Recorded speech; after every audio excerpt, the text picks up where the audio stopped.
From my experience, it appears the market is currently not favoring the overs, making underplays the better bets in most situations.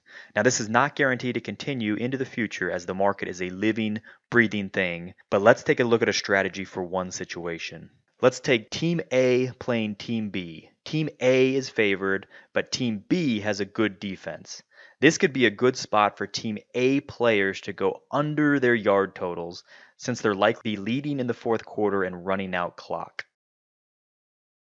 An example of this was the Thanksgiving Day game between the Bears and the Lions. If you recall, the Bears quarterback Trubisky was ruled out of this game, so I went looking at the Bears wide receivers as potential under bets.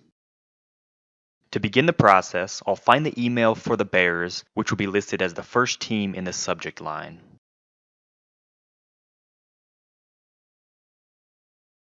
I'll start by comparing their average yard totals, along with the consistency of the range here in green. The amount of targets is one of the better predictors of success moving forward, so we added those to the top of each bar as well. The market lines were Robinson receiving yards under 57.5 minus 130, Gabriel under 41.5 minus 115, and Burt under 36.5 minus 115. My initial thought was to take all three wide receivers to go under their total yards, thinking that it's possible to win all three, very difficult to lose all three, and the likely result of hitting 2 out of 3.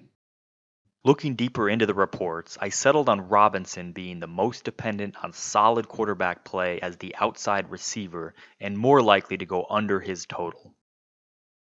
The projected yards here in the report is a basic calculation based on season averages that the books are likely using to set their prices. It should not be considered a final answer rather than one of the data points in your analysis. But looking at the reports, his projection of 55 yards was lower than his line of 57.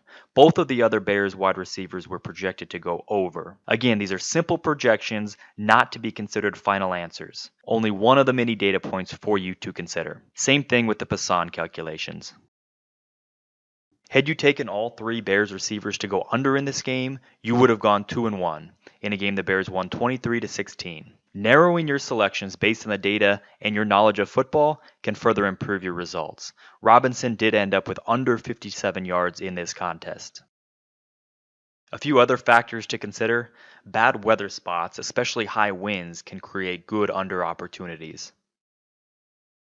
The books are also good at moving a spread or a total when sharp action hits, especially right before the game, but they're a little bit slower to adjust the player props. So if you miss the best line on a spread or a total when you get word of sharp action, you may still be able to find a really good player prop in that game.